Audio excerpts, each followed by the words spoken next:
আজকের প্রথম খবরটা হলো গৌরব গগৈ সভাপতি হওয়ায় নতুন করে অক্সিজেন পেল কংগ্রেস, বললেন অভিজিৎ পাল। সাংসদ গৌরব গগৈ প্রদেশ কংগ্রেস সভাপতি মনোনীত হওয়ায় উৎফুল্লিত শিলচর জেলা কংগ্রেসীরা। আনন্দে বাজি ফটকা ফাটিয়ে রাস্তায় মিষ্টি বিতরণ কংগ্রেসীদের। মঙ্গলবার শিলচর জেলা কংগ্রেস কার্যালয়ে নেতাকর্মীরা আনন্দে মশগুল ছিলেন। গৌরব গগৈ জিন্দাবাদ ধ্বনি মুখরিত হয় কংগ্রেস কার্যালয় চত্বর। গৌরব গগৈ নেতৃত্বে আগামী দিনে কংগ্রেস আরও শক্তিশালী হবে বলে জানান অভিজিৎ পাল। তিনি আরও বলেন, গৌরব গগৈ অসম প্রদেশ কংগ্রেসের সভাপতি মনোনীত হওয়ায় মুখ্যমন্ত্রী ভয় পেয়েছেন, কারণ 2026 নির্বাচনে কংগ্রেস দল বৃহৎ আকারে জয়লাভ করবে এবং বিজেপি শূন্য হয়ে যাবে। তিনি বলেন, গৌরব গগৈ সভাপতি হওয়ায় কংগ্রেস নতুন করে অক্সিজেন পেয়েছে। আগামী নির্বাচনে কংগ্রেস বিধানসভা দখল করবে বলে পরিষ্কার জানিয়ে দেন তিনি। আজকের পরবর্তী খবরটি হলো ধর্ষণের দায়ে 10 বছরের কারাদণ্ড ব্যক্তির। ধর্ষণের মামলায় এক ব্যক্তিকে 10 বছর কারাবাসের সাজা শুনালো কাছাড়ের জেলা ও দায়রা জজ বিপ্রজিৎ রায়ের আদালত। মাতাবুদ্দিন লস্কর 60 বছর বয়সী এক ব্যক্তিকে সুনাই থানা এলাকার দনিপুর 10 নম্বর ওয়ার্ডের বাসিন্দা। ধর্ষণের ঘটনা ঘটে 2024 সালের 7 মে। নির্যাতিতা মহিলা দনেহরি এলাকারই বাসিন্দা। ঘটনার দিন রাত 7টা নাগাদ ওই মহিলা বাড়ির কাছে একটি দোকান থেকে কিছু সামগ্রী ক্রয় করতে যান। তিনি দোকান থেকে ফেরার পরে মাতাব তার পিছু নেয়। পথে একটি কবরস্থানের পাশে নির্জন স্থানের সুযোগ বুঝে তার মুখে চাপা দিয়ে ধরে এরপর কবরস্থানে টেনে নিয়ে গিয়ে বলপূর্বক চরিতার্থ করে পাশবিক বাসনা। এ নিয়ে মহিলার পক্ষ থেকে সুনাই থানায় এজাহার দায়ের করা হয়। এজাহারের ভিত্তিতে মামলা নথিভুক্ত করে পুলিশ তদন্ত চালায়। এরপর মামলা গড়ায় আদালতে। বিচার প্রক্রিয়া শেষে সোমবার আদালত রায় ঘোষণা করে। এতে মাতাবকে ভারতীয় দণ্ডবিধির 376 ধারায় দোষী সাব্যস্ত করে 10 বছর কারাবাসের সাজা শুনানো হয়। তার পাশাপাশি জরিমানা করা হয়েছে 5,000 টাকা। জরিমানা অনাদায়ে তাকে বুক করতে হবে আরও 3 মাসের কারাদণ্ড। আজকের পরবর্তী খবরটি হলো মা বোনদের সিঁদুর মুছেছে যারা, তাদের পরিণতি ভয়াবহ হবে, ফের হুমকি মোদির। একের পর এক চরম হুঁশিয়ারি। আগেও বারবার জানিয়েছেন দেশের মা বোনদের সিঁদুর মুছেছে যারা, তাদের পরিণতি হবে ভয়াবহ। সে কথার পুনরাবৃত্তি করলেনি। একই সঙ্গে এবার আরও চরম হুঁশিয়ারি ভারতের প্রধানমন্ত্রীর। মঙ্গলবার গুজরাটের দাহদে এবং বুজে জনসভা থেকে তিনি পাকিস্তান এবং সন্ত্রাসবাদদের বিরুদ্ধে সুর চড়িয়েছেন।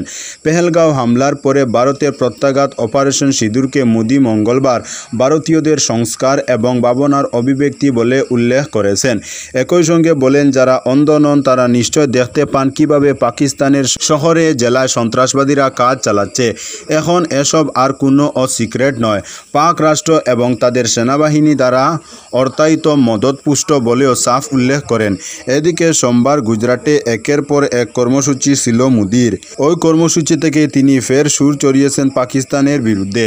মোদির সাফ বার্তা, নিজেদের দেশের সুখে শান্তিতে তাকো, রুটি খাও, নইলে আমাদের গুলি তো রয়েছে।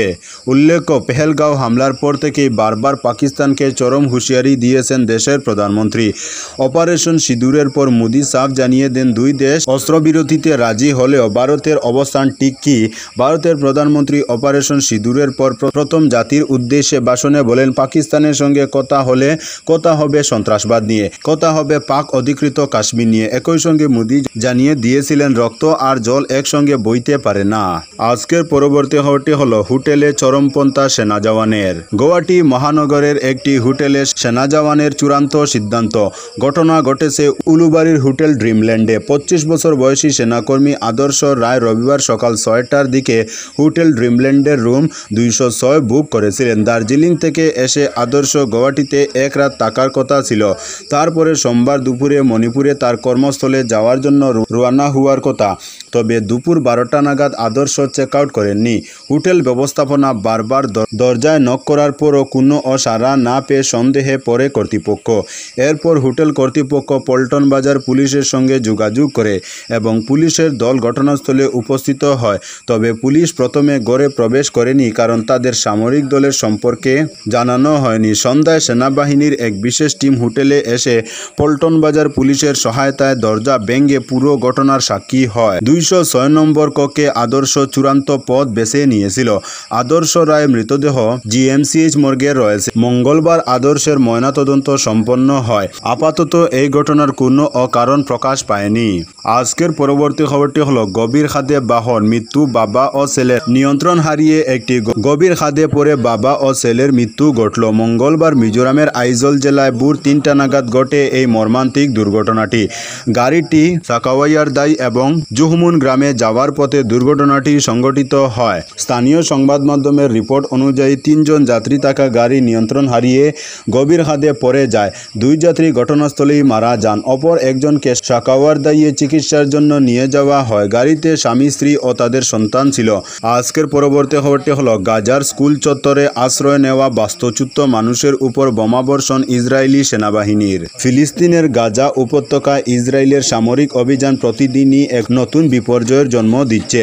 বেসামরিক মানুষ, বিশেষ করে শিশু, নারী ও বৃদ্ধদের উপর এভাবে অগ্রাসন চালিয়ে ইসরায়েল যুদ্ধের সব ধরনের মানবিক সীমা অতিক্রম করেছে বলেই মনে করছেন পর্যবেক্ষকরা। এদিকে যুদ্ধবিরতির প্রস্তাবে হামাসের সম্মতির খবরে কিছুটা আশার আলো দেখছে আন্তর্জাতিক মহল। রবিবার রাতে গাজার আল দারাজ এলাকার একটি স্কুল চত্বরে আশ্রয় নেওয়া শত শত বাস্তুচ্যুত মানুষের উপর বোমাবর্ষণ করে ইসরায়েলি সেনাবাহিনী, যার ফলে আগুনে পুড়ে মারা যায় কমপক্ষে 18টি শিশু। মোট প্রাণ হারিয়েছে 36 জন। একই সময়ে গাজার উত্তরের শহর জাবালিয়াতে এক পরিবারের উপর চালানো আরেক হামলায় নিহত হন সেই পরিবারের 19 জন সদস্য। ইসরায়েল এই হামলাগুলো চালায় নিরাপত্তা রক্ষার নামে, কিন্তু বাস্তবে তা রূপ নিচ্ছে এক নৃশংস গণহত্যায়।